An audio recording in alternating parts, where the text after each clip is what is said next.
வணக்கம் நண்பர்களே. சப்ஸ்கிரைப் செய்யாத நண்பர்கள் சப்ஸ்கிரைப் பட்டனை கிளிக் செய்யுங்க.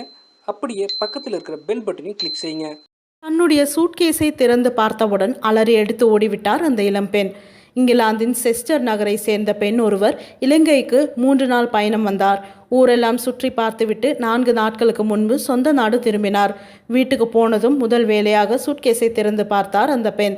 அப்போது ஒரு பெரிய பள்ளி ஒன்று இருப்பதை பார்த்து அலறி அடித்து ஓடினார். கொஞ்ச நேரம் கழித்து அருகே வந்து பார்த்தாலும் அந்த பள்ளி சூட்கேஸிலேயே இருந்தது. இலங்கையில் இருந்தபோது இந்த பள்ளி எப்படி வந்து சூட்கேஸ்குள் ஏறி கொண்டது என்ன தெரியவில்லை. பள்ளியை பார்த்து பயந்தாலும் ரொம்பவும் சிரமப்பட்டு அதை சூட்கேஸிலிருந்து வெளியே எடுத்து ஒரு சிறிய பெட்டியில் போட்டு மூடினார். பிறகு உடனடியாக விலங்கு நல வாரிய தொண்டு நிறுவனத்திடம் பேசி விஷயத்தை சொன்னார். இலங்கை பள்ளி இங்கிலாந்துக்கு வந்துவிட்டதை அறிந்த அதிகாரிகளும் விரைந்து வந்து அந்த பள்ளியை கைப்பற்றினார்கள். கிட்டத்தட்ட 5500 மைல் தூரம் டிராவல் செய்து வந்துவிட்ட பள்ளி பற்றி அவர்கள் சொன்னதாவது: வெளிநாட்டிலிருந்து இப்படி எப்பவாவது தவறுதலாக எடுத்து வரப்படும் மிருகங்களை திரும்பவும் சொந்த நாட்டின் இயற்கை சூழலிலேயே விட முடியாமல் போய்விடுகிறது.